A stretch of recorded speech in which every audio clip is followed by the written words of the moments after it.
critically examine the procedures through which the presidents of India and France are elected. Just introduce by saying that both are democratic countries, that's okay, but the election procedure is different. Why? Because the ground level context is different. We both have an entirely different history, a different set of polity, and an entirely different constitution as well.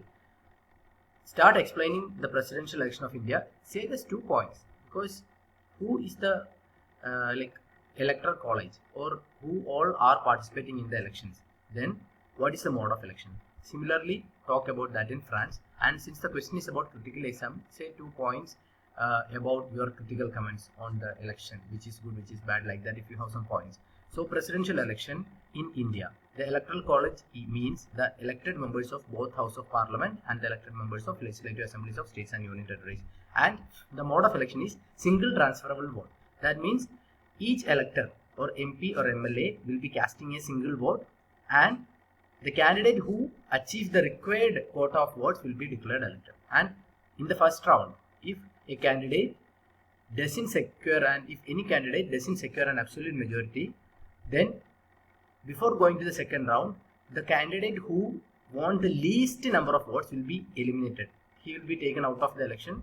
Then his or her votes will be transferred to others based on the preferences. Now coming to the France. Presidential election in France is through direct election. In India, it was through representatives. Now it is direct election. People will be directly voting for the president.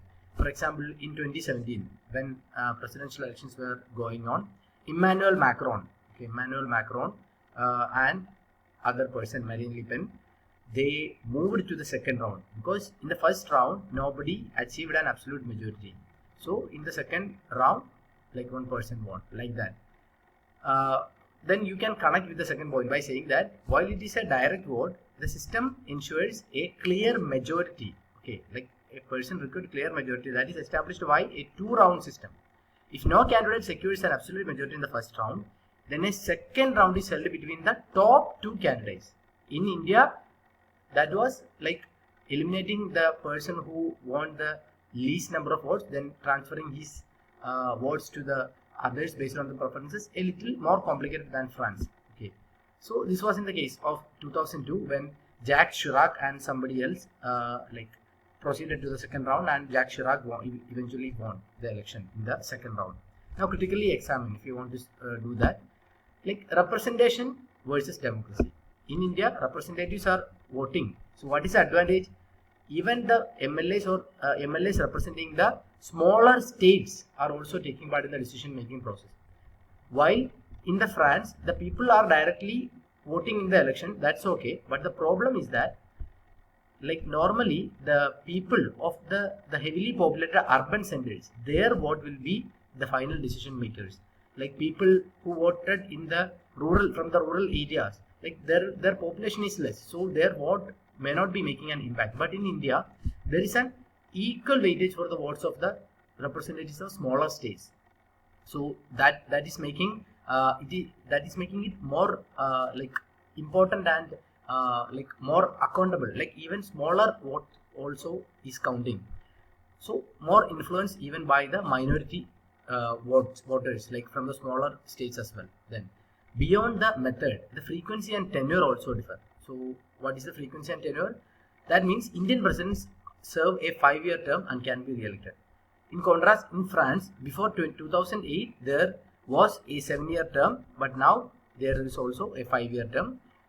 But they can be re-elected only once. Indian president can be elected any number of times, re-elected any number of times, but France only one re-election is possible. And if you want to write one example, you can write that while in India, Rajendra Prasad, the first president of India, served 2 terms, and in France, Francois Mitterrand, he's the notable. He's notable for being the longest serving president of France. Why? Because he have completed 2 7-year terms, like successively, before the 2008 amendment. Before 2008, there was 7-year term. Now it is just 5-year term. Then both India and France, despite their different historical and political context, have formulated a presidential election process that cater to the unique democratic ideals. Okay, that is tailor-made tailor-made system of voting. Okay, there in India, in the case of India, that is representatives who are voting, that is MLAs and MPs who are elected. But in France, that is the people are directly voting. So that is to uphold the democratic ethos of the respective nation. Tailor-made systems to like cater to the requirement of that particular nation. So each system has its own merits and challenges. So with that you can conclude. Thank you.